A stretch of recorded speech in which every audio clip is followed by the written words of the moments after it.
Hi. Hi. We need someone with one of those Clackers. the clackers that say. Yeah. What do they say? Usually it tells you the take or like the timestamp. That's what I was looking for, that word. Yeah. Well, here we are. Hi. Hi, we're back. Yep, Abby's still dealing with a little voice stuff. That's why this episode is later than our previous one interval. Yeah. has been. It's okay. Yeah, you had something going on. You lost your voice. I lost my voice completely, but now it's mostly back. Mostly back. Mm-hmm. We're going to roll with it. Yeah, we're going to launch into some questions and talk about the cards that we've pulled. All right. Okay. This is a question from Sarah. Relationship question. I'm a 4, he's a 1. This year has been really exhausting to my type 1 partner. I often get stuck in this I'm a burden for you narrative. I want to feel like I'm carrying my weight in our family / help him rest and restore, but he often refuses help. I wonder if this is because he thinks I'm less competent. How can I break this icky pattern? Is this a me problem or an us problem? Okay. I'm a 4. So I'm an 8. Yeah. Okay. So the question that I pulled out here was, how can I break this icky pattern? Yeah. Okay. And I pulled, where are the cards? I pulled the Hierophant for that, which I mean is really about looking back at family stuff, inherited patterns from like culture, whether that's family culture or just the culture at large. Like it really asks us to go back in time.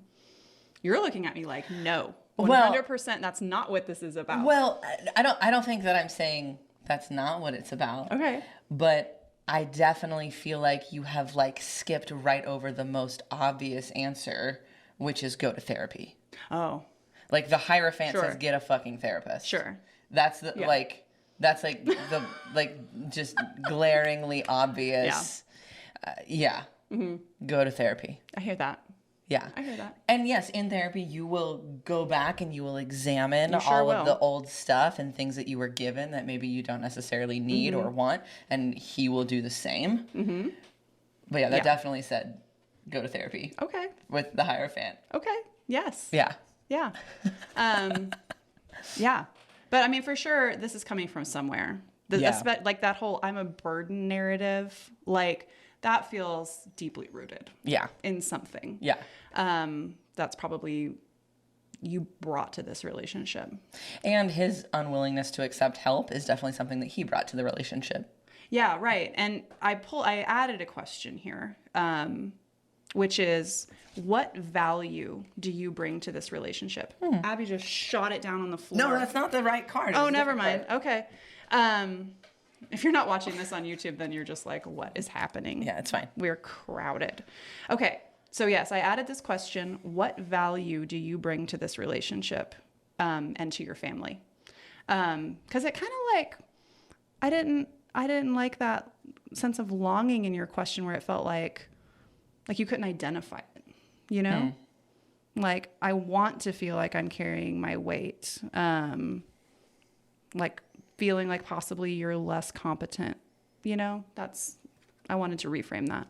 So what value do you bring to this relationship and to your family? I pulled the Star, which I thought was really beautiful. It's so nourishing. It's also like you said in your question, I want to help him rest and restore. And this is such that energy.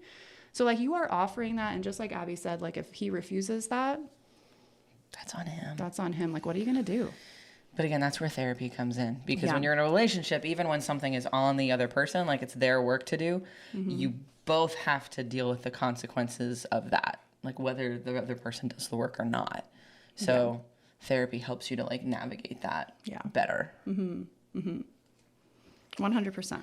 And then just like, if we didn't make it clear enough, like your second question was like, is this a me problem or an us problem? It definitely sounds like an us problem to me. Well, I mean, can you ever have a problem in a relationship that's only yours? I mean, not really. I mean, I think you can't, like, I think you can have problems in relationships where the work lies solely on the other person or even like a majority on the other person. But I get what you're saying too. Like a problem for one partner is a problem for both partners. But I think, I mean, especially here, this is very much like two patterns interacting in a way that's not helpful for either one of you. Yes. Do you find that, like, if you're in relationship with someone who shares like a line with you on the Enneagram, because 4 goes to 1, 1 can move to 4, do you think that that creates potentially more tension in a relationship? Not necessarily. Okay. I'm just curious. Actually, lots of people are in relationships with someone they share a line with. It's a very common. Very common. Very, very common. 7 and 5 is a super common one. 8 and 2. We share. Well, we don't share a line, but we meet at a certain place. Because we meet at 2, technically. Yeah. We're on that same thing. But yeah, we don't share a line. Right. Yeah. But we do have a point in common. Yeah, but that's very common to share a line with somebody. Interesting. I mean, it makes sense. Yeah. Okay, moving on. Taryn. We have a Farron in our family. Which is not Taryn. No, but it's, it's real close. All right. Type 4. Another type 4. It's time for the 4s today. I've been feeling quite dissatisfied in life lately. Well, welcome to being a 4. Let's just say that always. I've been feeling quite dissatisfied in life lately, but everything I try seems to go nowhere. That's also a 4 issue with initiative. Having chronic illness and mental health concerns seems to interrupt any momentum I get going. I've spent the last few years post-burnout trying to work out what it is that I want to be doing in my life, what things I want to feel, but it still feels like nothing is changing and like I can't make anything happen. How might I start getting some traction on my dreams and goals? Okay. So the first card I pulled for you was death. Which, I mean, to me just really says like, maybe now is not the time for momentum and traction. Like when we're in death periods, that is hard to come by because we're doing so much. I mean, we're changing so much. Like there's so much stuff going on below the surface that getting movement on the outside can feel really difficult. And you said that you're post burnout. So I wonder if that, that work of like deep rest, because death can really indicate the need for deep rest also is still happening. I think there might also be a piece, I mean, something that speaks more directly to the question and not to the context with death. Like, how do I do this? When I see death in response to that question, I immediately see like, you have to put those stories to rest. Like you have to let those stories die. The stories of being dissatisfied. The stories of being dissatisfied, the stories of I can't get anything going, like... Well, and I'm going to pipe in here because what you're speaking to is the second card that I pulled. Oh, okay, yeah. So I pulled another card, and I pulled 6 of Wands reversed. Which that really is about redefining success for yourself. So, like, is part of this because you're trying to get all this traction and stuff around an old definition of what success looks like. Yeah. And really like, I see the 6 of Wands like talking about like your unwillingness to really be seen, right? You may want success in these different like spaces or areas, but like deep down from like the 4 perspective, there's really a piece that like doesn't want to show up and doesn't want to be seen. Yeah. And so you really have to work through that before anything's going to stick. Yeah. Because we can also look at death reversed as like ego work, just generally speaking, and dropping that. So these are both kind of like egoic energies that need some close examination. Yeah, it seems like classic 4 stuff coming up. How's this playing in? And also, with 6 of Wands reversed, all 6s are about support in some way. Yeah. So maybe there's some need. I mean, you say you have some chronic illness and stuff. So are you asking for enough help? Like, are you getting enough support from your community to help you? And then I also think about like, are you working with the wrong audience? Like, are you putting this effort into towards somebody or towards an audience that like doesn't care or isn't interested or like isn't supportive, right? So like there's this question of like your community support, but then also a question of like where are your efforts directed? Who is supposed to be seeing them? Who is granting you this success? I think those are questions that definitely need to be examined when 6 of Wands shows up like that. Yeah. I love it. Yeah. It's good. Good stuff. Okay, now we're moving on to a type 6. Question number 3. Type 6. Okay, Sophia. What should I do about not wanting to return from maternity leave? I like working, but I'm getting tired of my job, and I wish I had like 3 more months of leave and a new job to come back to. Okay. So, the first card I pulled many for you, Sophia. I was really feeling this question. I was like, oh, that's hard. Yeah.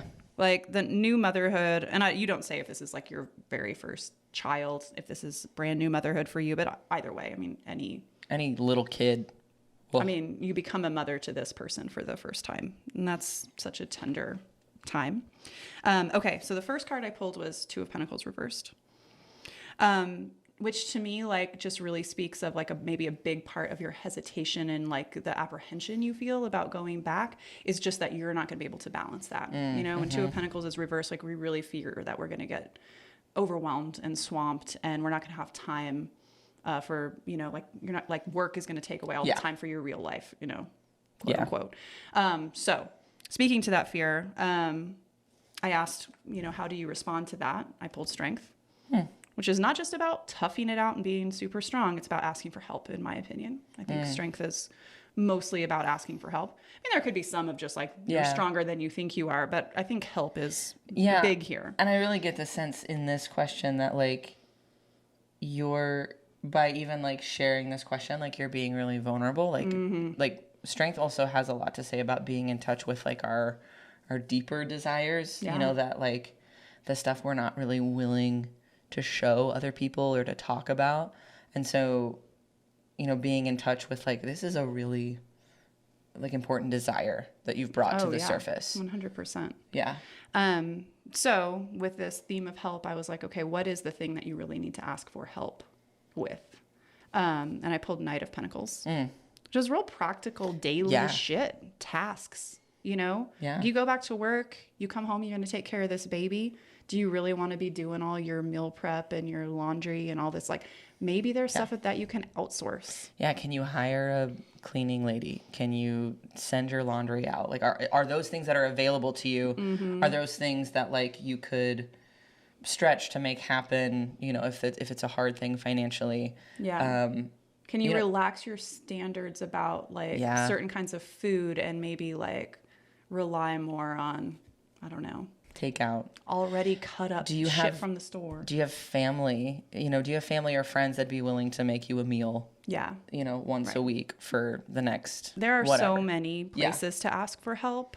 But this definitely is like pointing to the like almost menial things that move your life forward on a daily basis. 100%. Yeah. Yeah. But then I pulled a card just kind of asking like, what is the core fear that you're expressing here? Like in this question, what's your core fear? And I pulled 5 of Cups, which to me really speaks to missing out. I mean, and that's legitimate, like this is looking at all the stuff that you're not going to be present for, once you're not with your child all the time. Yeah. And like that is parenthood, is like missing out and like having to come to terms with that stuff, and it's so hard. And so I pulled a card for just like what card can just like serve to support you like through that fear, or maybe counter this idea that like you're like it's just going to be about missing out from here on out. And I pulled Page of Wands, which is very much about anticipation and looking forward and getting excited about what's next. It's very, very different from 5 of Cups energy. And so it's really about just kind of like changing that perspective from I go back to work, there's so much I'm not going to be here for, so much I'm going to miss, to just remembering that there's so much ahead of you. Yeah. I think also these 2 cards, I think maybe speak to like your job situation now. You're feeling a lot of like regret or hesitation or fear or anxiety or something, like you don't want to be there. And this Page of Wands is like, there might be something else for you, like a fresh start, something that you're passionate about that makes that makes the kind of calculations or the math on missing out easier to handle. Like I can't ever say that it's like worth it, so to speak, to like miss out on these things with your kid, but it makes it more bearable that you have to miss out on these things, right? Because we have to separate ourselves. We have to go to work because our society's stupid. But like they're this definitely feels like to me there's something out there for you that could generate energy and you feel good about going to work, even in this time. Yeah. Mm-hmm. Yeah. I love that. Good work. You're doing so good at this. Oh, thanks. I love it. Okay. This is our final question. It's also a type 6. Okay. We didn't really go into type stuff there with Sophia on the motherhood. Yeah. That's okay. We just like to know. Luke. I have a fulfilling family life, spouse and young kids, but I have relatively few friends in real life. What would help me build my community? I feel you on this because it is so hard to do a social life and like a work life and a family life. Yeah. It's just like, whoa. Yeah, I mean, it's true. It's super hard. You're real good at it, but. Well, yeah. It's because I prioritize it and you don't prioritize it. So, well, and you're like a social subtype and I'm not. I'm not a social subtype. I'm a sexual subtype. Oh, that's right. Well, your social is higher for me. Social is number 2. Your social is like, it's like under the ground. It really is. So I have to drag her out places. Which I enjoy it when I'm doing it, but like I don't take a lot of initiative around that. So, but anyway, I feel this question. Mm-hmm. Okay. So what would help you build your community? I pulled 7 of Wands, pulled it in reverse, and we're going to talk about it both ways because I think it's interesting. So like 7 of Wands reversed, like to me is really about like, okay, kind of a shadow part of 7 of Wands is like we say we really want something, and then when it shows up, we're like, but not like that. Or, I'm not ready for that. Yeah, we have too high a standards or too specific or, It's like we're not willing to meet life as it is. Yeah, yeah. And because there is so much like hunger in the Wands and hunger in 7s for something. Mm-hmm. And we say we want it, and then it's showing up and we're like resisting it for some reason. We're not open to it. And so when it's reversed, it's like asks us to really like look at that dynamic and how that could be playing into our situation and saying like, okay, you say you want this, so let's be open to how it shows up. Yeah. So I wonder if that's like part of this for you is like, are friends and community available to you, but you're just like, but not those people. Yeah, I definitely get that sense too. Maybe not from like the same place, but like 7 of Wands reversed to me, like talking to a 6 is like dropping your skepticism, right? Like that's a really big piece of trying to build any community or any trust with like a new group of people or with an old group of people. Like stop being so resistant to it. Like you have to, if you want to be connected to people, you have to step out and be connected to them. Yeah. Because 6s really need to develop faith in people. Well, it's more that 6s need to develop faith in themselves. Yeah. Not having faith or trust in other people is actually a symptom for 6s of not having that faith in themselves. Yeah. And so, I mean, even 7 of Wands kind of speaks to that, the like, you know, how on guard you have to be when everything is a threat, right? And everything is a threat if you don't trust yourself to like meet the challenges of your life. Yeah. So it's really about dropping all of that. Yeah, so good. Yeah. Okay, but I also looked at this card in a slightly different way. Okay. Like if we've got 7 of Wands and it's showing up in its most positive light, which is like grit and determination and striving and energy, and it's so good. Like it's a very social activism kind of vibe. And so I was just like, like does Luke have some passion around some kind of social issue, and that could be a place to find community? And so I just pulled a card for like, what like cause is Luke passionate about? And I pulled Justice. Interesting. So like that feels very clear to me that could be a place for you to find this community and feel like you're doing you know the work that you want to be engaged in.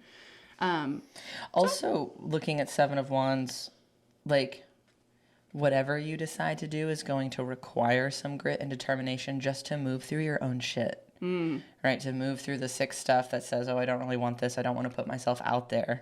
And maybe even Justice is speaking to like, you're going to get what you put in, right? Like if you're saying that you want a community or you want friends, etc., but you're not willing to push through the resistance you have, then you're never going to have that. Yeah. Right. And we had this conversation the other day of like, okay, well, what do we want?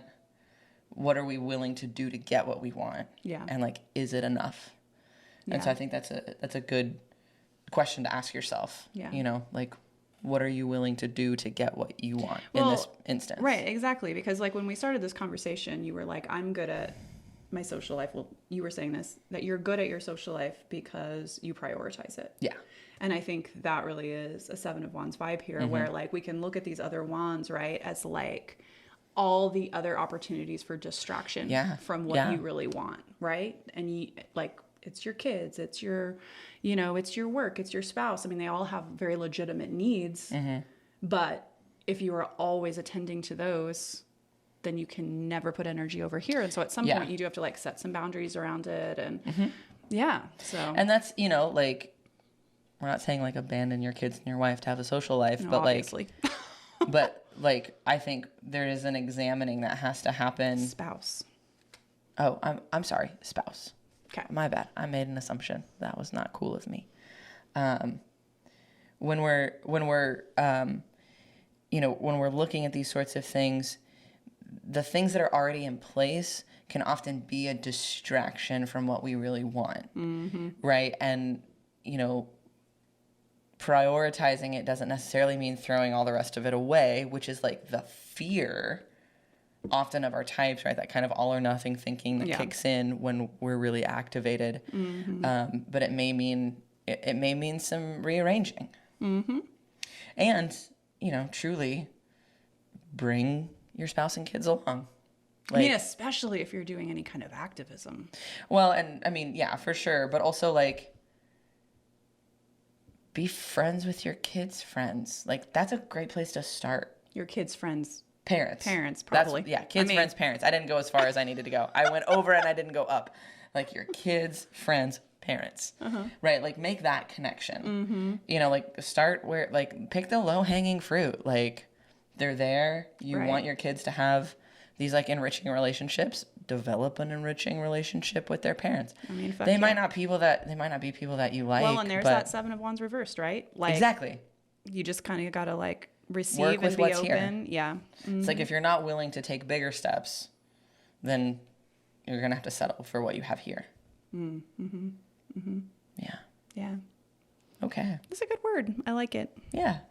Well, this was fun. Yeah. Thank you for joining us. This was like, I feel like we really ripped through these fast. We did. We did a great job. Wow. If you want to ask more questions or ask for more advice, you can do that through Danielle's website, oakmoontarot.com, or through a DM on Instagram. Yeah. I actually do not have a place on the website to ask a question for this podcast. There's a contact page. That is true. Which is just emailing me. Yeah. It's just emailing me. It's a quick email. Yeah. So we're on Instagram. I would love to have more questions. Yeah. Because this is so fun. Yeah. We're enjoying it. Yeah. And hopefully it's giving y'all some insight on the way cards can show up. Yeah. Yeah. Awesome. And remember, Hierophant means go to therapy. Like, it's so obvious. Get a therapist. Yeah. Okay. Awesome. Well, we'll see you again soon. All right. Bye.